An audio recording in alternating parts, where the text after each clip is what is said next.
The House has passed the Commerce, Justice, Science minibus, but lawmakers face a packed agenda before the January recess.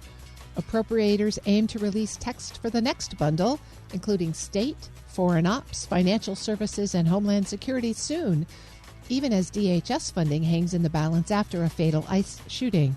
We'll also track ACA subsidy talks in the Senate, war power votes brewing on both sides of the Capitol, and how Republicans plan to regroup after their retreat with Mitchell Miller, Capitol Hill correspondent for WTOP. Mitchell, great to have you back. Good to be back. Last week maybe felt like a dog year in terms of congressional activity as Congress came back to town after the holidays. Let's start at the beginning because the Republicans in the House started their week with a retreat. What did you hear about that, and what's shaping up to be the Republican House strategy?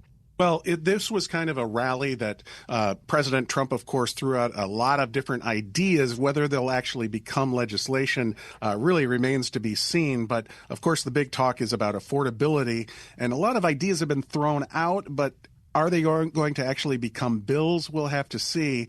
A lot of Republicans, frankly, are already kind of getting ready for the post-Trump era, even though we're moving into this second year of President Trump. But the big part of their strategy is definitely going to be selling the Trump tax cuts. They, of course, approved these as part of the big, beautiful bill.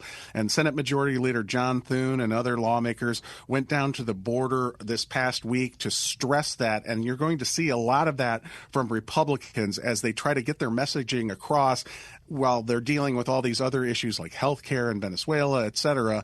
That's going to be tough, though, because Democrats also found that difficult. As you remember, when they were trying to do everything related to the Inflation Reduction Act, selling these huge bills that have so many different things in them and actually getting them to resonate with voters before an election, and in this case, before the midterms, it's really difficult.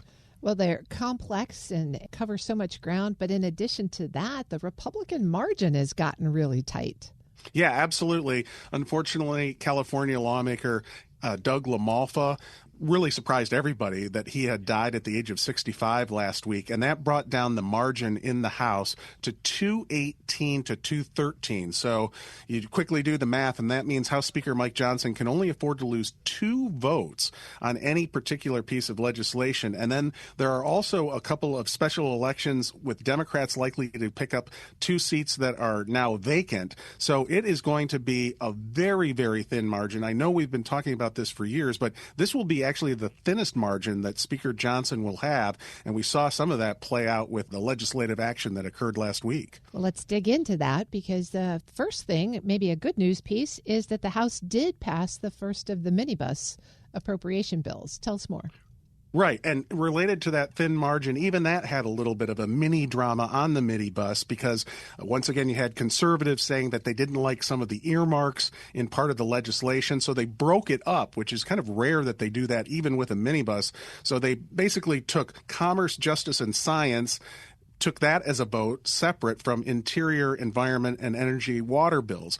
And they both passed narrowly initially, at least on the rule, and then they easily passed. So that's a big step. As we both know, January 30 is right around the corner, and that's the deadline for when essentially the federal funding will run out and we'll be up against a potential government shutdown. But right now, I'm not hearing a lot about the possibility of a shutdown because this week they are going to take up another minibus. That one is likely to include Homeland Security, state foreign operations, and financial services. One hiccup in there could be Homeland Security, however.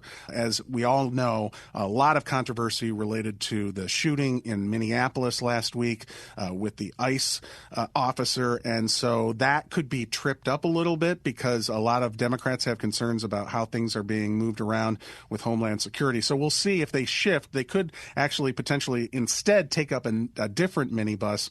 But the Senate, meanwhile, plans to take up the one that was passed last week. So we could get to the point where we're at least halfway through the 12 appropriations bills that need to be passed by the 30th, which in congressional terms, that's a lot of progress.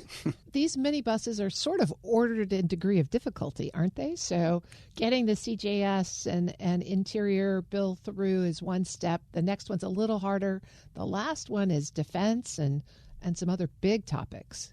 Yeah, that's a great point. That literally is how it works. They work through the easiest things first and leave the hardest ones for last. And definitely defense, labor, health and human services, and education, that is going to be the toughest one. And that's going to be the one that probably pushes us right toward that January 30th deadline, because they know that they just can't get agreements right away on these things. But Tom Cole, one of the top appropriators on the Republican side in the House, he increasingly, though, sounds pretty confident that they're going to just keep cutting away at this and making sure that they get through these appropriations. By the way, just a little bit of detail on the environmental and interior bill. The cuts that were made were actually much less than what the Trump administration wanted. For example, the EPA would be cut by $320 million. That compares to $4 billion that the administration had sought. And then the National Park Service would go down a much lower level than the almost 40% cut that the White House had sought. I'm speaking with Mitchell Miller. He's the Capitol Hill correspondent for WTOP. All right, Mitchell, we're going to take the good news there and run with it, and we'll tackle a different topic, because the House also made some surprising progress on the ACA subsidies vote. Right. This was something that a lot of people were really skeptical about at the end of the last year, as you know, whether or not they would actually get this vote. But the discharge petition went ahead. You had 4 Republicans joining Democrats to get that to the floor, much to the chagrin of House Speaker Mike Johnson. And it did pass. And in fact, it passed easier than expected, with 17 Republicans joining Democrats to get this 3-year extension passed. That shows that there is some nervousness among the GOP about health care costs as we talk about moving toward the midterm elections. Now, this bill will not pass in the Senate. However, it does show that there is momentum for some type of health care legislation. And what the talk is right now, and there's been some very encouraging developments on the Senate side, is that they, on a bipartisan basis, could potentially get an extension of the ACA, perhaps maybe 2 years. And then they're also talking about extending open enrollment to March 1st. And then there will be a variety of reforms, potentially, that Republicans have been pushing for: a new income eligibility cap, a minimum monthly premium, and then potentially stiffer fines for insurance companies that sign people up without their consent, essentially going after fraud. So I think we are going to continue to see progress on this front. So another piece of good news. Maybe a little silver lining to the shutdown. The other big topic this past week was operations in Venezuela and the interest that generated around war powers resolutions. Yeah, this has been a pet project of Virginia Democratic Senator Tim Kaine for a long time, and he really kind of outdid himself this time around. Last time this came up to limit any kind of military action that the president could take against Venezuela without the consent of Congress. It did not move forward. It only got 2 Republicans. This time, it got the Republicans it needed to move forward. It got 5 Republicans. President Trump made it very clear he did not like that. He singled out all of those Republicans, saying they should not be reelected. But what this did was moved forward this legislation, so it will likely be discussed again this week before a final vote. We're not sure exactly when that'll take place, but they'll do a vote-a-rama where lawmakers will have a chance to add a lot of amendments to this. But this is pretty significant given all the support that the president has had initially, at least, related to Venezuela on the Republican side. The fact that Congress is starting to assert itself a little bit more in connection with the War Powers Act, so we'll have to see where that goes. We also heard that Ruben Gallego may be teeing up a War Powers Act on Greenland. That was really interesting because amid all the discussion related to Venezuela last week, Greenland was just popping up all over. And who would have thought that would be on your bingo card a few years ago? But clearly there is concern among Congress, members of Congress, about what is going to happen with Greenland. And the Arizona Senator Ruben Gallego, as you mentioned, his War Powers Act would essentially say that the president could not take any military action to take Greenland if he so desired. Now, the administration has had kind of a set of conflicting pieces of information related to Greenland. The president wanting to keep pumping up the potential threat, a lot of other members of the administration and some Republicans in Congress saying, wait a second, no, there's no way that there's ever going to be military action. But there is serious talk about some kind of negotiations or purchase. And by the way, if Greenland were somehow to be bought by the United States, that funding would have to come from Congress. Or if there were some kind of deal that was cut with Denmark, which of course controls Greenland, then there would have to be a 2/3 majority of the Senate to approve a new treaty, and those usually take quite a while. So I think this may actually be something percolating, obviously, in connection with what happened in Venezuela. We'll just have to see where that goes. You're absolutely right. I did not have Greenland on my bingo card. One other thing, and this is a topic you and I have talked about, and I know you're watching, is retirements from Congress. And this week, Steny Hoyer announced that he's going to retire. What does that mean for the leadership positions in the House? Well, this is really interesting because Steny Hoyer is just one of those lawmakers who has seemingly been around forever, and he has been in Congress now for 45 years, longest serving member from Maryland ever.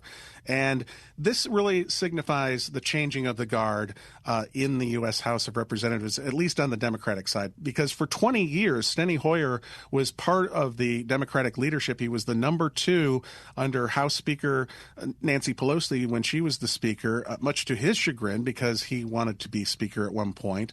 But at any rate, he was the House Majority Leader twice during his tenure. But now they are moving on the Democratic side to a much more younger leadership in the waiting, if you will, if they are able to retake the House. The Democrats still remain pretty bullish on the fact that they might be able to do that because of gerrymandering and all the things related to redistricting. There's not really probably going to be another wave type election for either side moving forward. But Democrats, if they picked up the seats, then you're looking at somebody like Hakeem Jeffries, who's been the House Minority Leader now for a while. He has the backing of Steny Hoyer and some of the old guard, if you will, of the Democratic Party. But you have more than 40 members of the House who are leaving to either run for other office or to retire. In this case, Steny Hoyer is not leaving because obviously he wants to go to another job. He's 86 years old, or necessarily because he's so bitter about the way things are in the House. He just feels that he has had an incredible legislative career, which is no question about it. This is a person who is respected on both sides of the aisle. In fact, former House Speaker Kevin McCarthy actually issued a nice statement related to Steny Hoyer. So it was good to see a little bit of bipartisanship. I'll leave you with this little anecdote, with all the acrimony here on the Hill. But when he gave his final floor speech, the current House Speaker, Steve Scalise, and the whip, Tom Emmer, on the Republican side were both there on the floor and personally congratulated him. So it's nice to see a little bit of bipartisanship here and there on the House floor. Well, that seems like a good place to leave it. We've covered a lot of ground. Mitchell Miller is Capitol Hill correspondent for WTOP. Mitchell, thank you so much, as always. You bet. We'll post this interview at federalnewsnetwork.com/Federal Drive. Listen to the Federal Drive on your schedule. Subscribe wherever you get your podcasts.